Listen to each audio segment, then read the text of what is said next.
everyone, welcome to another episode of Faces of the Jewellery Quarter. We're at Gemport today with Dave. Hello. Hello there, good morning. Good morning.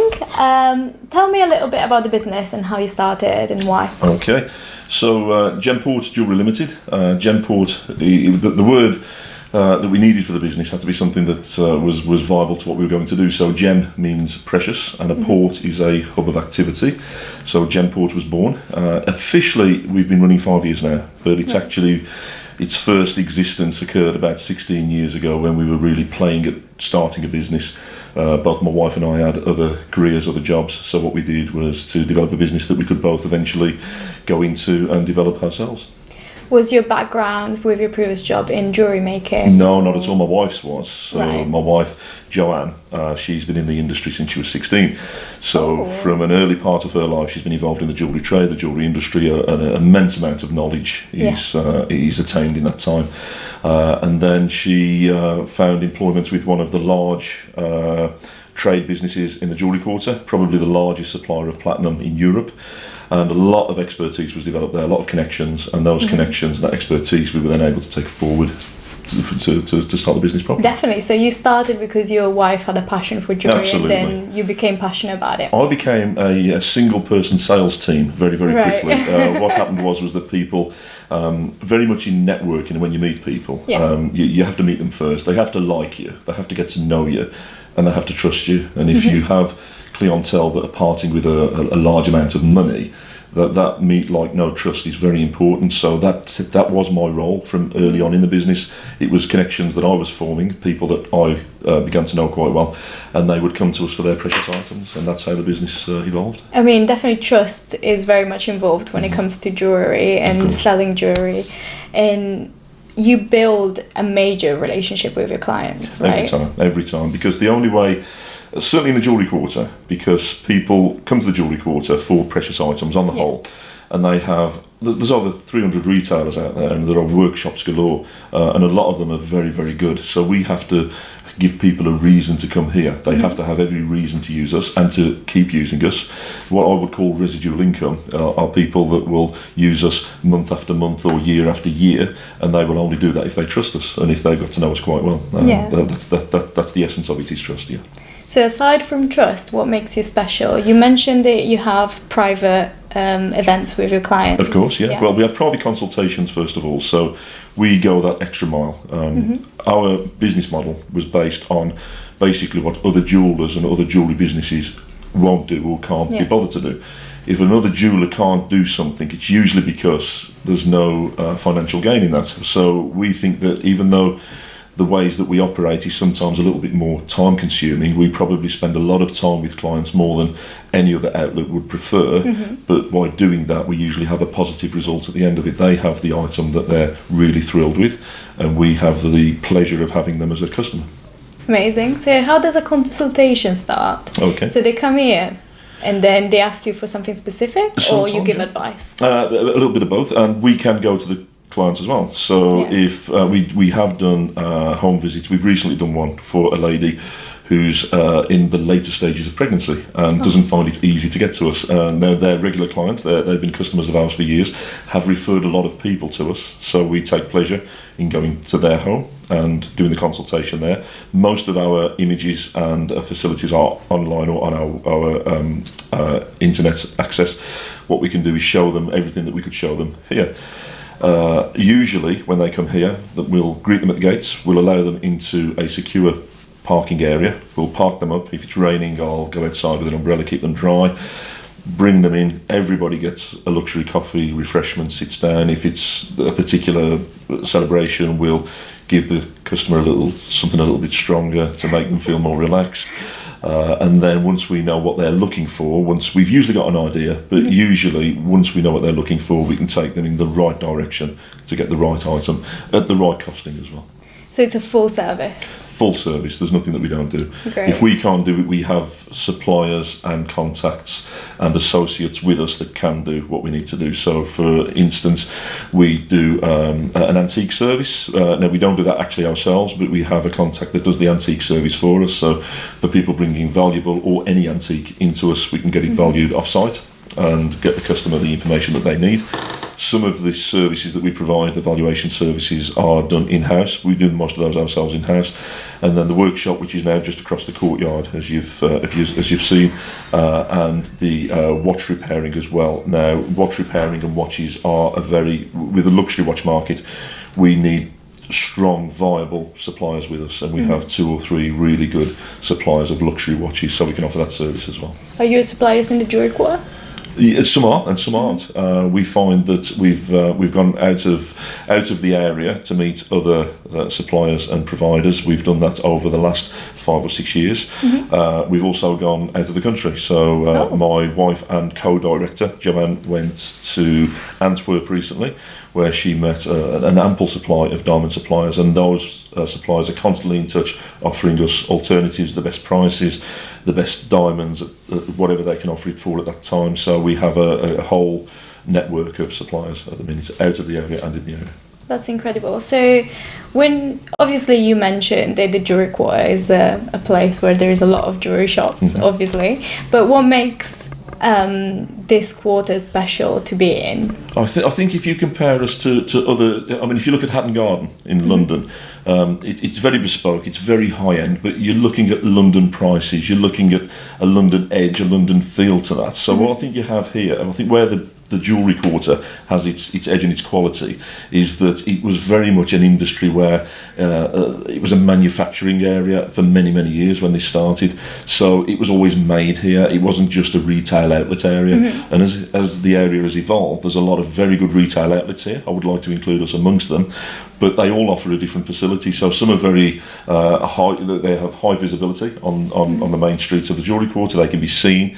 Some others, like ourselves, are a little bit more in the background, where we either have to let you know about us or you seek us out. But either way, I think it complements the area, and I think it's different for that reason. I think Birmingham's jewellery quarter has an edge over everywhere else because there's nothing here that isn't done. Definitely. Everything is done here.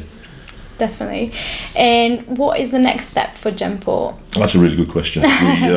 We have a lot of plans for the business. So the first thing is that we have over the last 2 or 3 years, we've probably created 30 plus of our own designed rings, which are purely ours.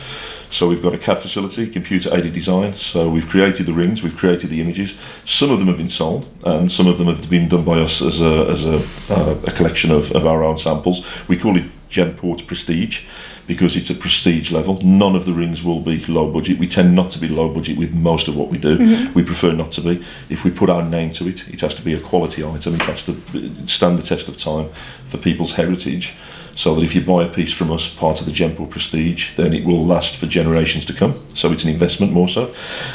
Those will be assessed in a showcase, and we will be taking those to the wider region. We'll be taking those out so that people, if they wish to, they could sell Gemport jewellery rings on our behalf. They can place the order. The order will be processed in the workshop, cast off-site, polished and finished on site, boxed and then sent to the customer either direct or to the outlet. So that's the first thing that we're looking at. And the second thing we're looking at with the workshop is offering people a workshop experience day. So maybe on a Saturday morning, 3 or 4 people could book in for a workshop experience under supervision of a qualified jeweller. They would be allowed and encouraged to create a piece of jewellery, possibly their own wedding rings. That's incredible. Carved out into a nice mould and then formulated into what they've created for their loved one, and then we'll have lunch, then we'll at a later date cast it up in their preferred metal and ship it out to them as and when the date is required. That's incredible. I mean, you mentioned heritage. I always think of jewellers as a massively important part of a person's special moments. Yes. What makes being a jeweller amazing? When people cry in front of us for the right reasons. Imagine if they cried for the wrong reasons. Yeah, they're so upset. We've really let them down then, haven't we? That's never happened. No. That's never happened. Good. What we tend to enjoy is that emotional connection. We have many emotional connections. I would hasten to add that a lot of our customers have become friends since. Yeah. We occasionally, if they've had the engagement ring and the wedding rings from us, we occasionally get invited to the wedding subsequently, which is really lovely. So we've never known them before they've arrived, maybe at the beginning of 1 year, and then in the following year when the wedding plans are taking place, we get a wedding invitation arrive. Oh, that's beautiful. That's exactly the word, it's beautiful. It really, and that's what motivates us. It's that attention to detail isn't difficult to achieve, providing that you put the time into the client. If you invest time in them, they will invest every interest in you, and that's where we thrive. So the connection is, on that happy occasion, weddings and engagements are fantastic. We've sometimes opened a bottle of bubbly here for them, and they've celebrated, and we've been part of that. On the other side, there is a more sentimental journey we go with people, and that's when we have loved ones that have passed away, sometimes children that are no longer with us. So we do pride ourselves in providing specific jewellery for them, maybe using metal from loved ones that have passed away. We can incorporate precious fingerprints and handprints from, we've done it with young babies where unfortunately they haven't survived, but we've been able to incorporate a lasting memento for mum and dad and the other loved ones that still remain, so that they've then got something to hold and cherish and pass on to the next generation and the next generation. Because we've always said that if the Staffordshire hoard was in the ground for 500 years and it was found accidentally, dug up, polished, and it looked brand new, then really the jewellery that we're creating and selling now is exactly the same. We pass it on to our loved ones. It goes on from generation to generation to generation, and all being well, if it's looked after, it will last an eternity. So we are the custodians of what we create, and we just pass them on to the next generation. That's incredible. I love that.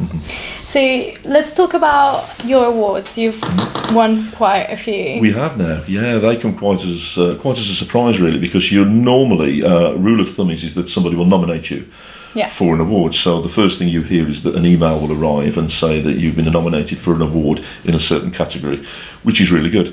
What we found in the first part of developing the business, maybe 5 years ago, that we were maybe nominated, we would attend an award ceremony, and we wouldn't necessarily be successful on that occasion because people don't know us, the judging panel might not know us, they might not be familiar with what we do, but we have been nominated and recognised. As the years have progressed, the success rate has increased. So we've received a Regional Family Business Award for, in our particular category as a family business with the Federation of Small Businesses, which was a nice achievement. That was last year. We've received Manufacturing Excellence Awards 2 years running now with the Family Business Awards, which are based in thank you, which is Derbyshire and Nottingham. We are highly commended in that category, which means on both occasions, out of 150 candidates, we're down to the final 6, and we've ended up twice now in second place, highly commended.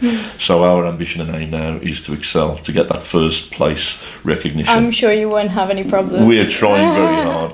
And the other awards that we've received, which mean an awful lot to us as well, are from our peers, our business contacts and networking colleagues, because the groups that we attend, the places the way we go, those are the people that nominate us and take us into an area where, you know, when you're nominated, it's really good to receive, but when you actually win that award, I think we're now at about award number 9, which we're really pleased about, and we don't really promote that as much as we could, but it's just nice to know that we're doing something right. Because you don't want to brag, that's why. Sometimes it doesn't look good. A boastful person is not good for business, but what we like to do is I think more than anything, it offers our clients and our customers, it makes them reassured, it gives them affirmation that we are a viable jeweller. We are a member of the National Association of Jewellers as well, so that also gives us affirmation. Combined with the awards, people are comfortable to deal with us. Definitely. And how can people find you? I mean, you have a website. We have www.gemportjewellery.co.uk is the website. If they want to email us, they can email us at sales@gemportjewellery, which if they contact us by phone, we will always endeavour to get back to them as soon as we can. We have a decent website presence. We can also be found on social media, so Facebook and Instagram predominantly. And if any questions arise for anybody, they can always call us 0121 448 5545. Brilliant. Well, you've heard it all. If you're looking for an amazing private consultation and an extremely good service, and to invite somebody at your wedding, then come to Gemport. Thank you for following another episode of Faces of the Jewellery Quarter, and I'll see you next week.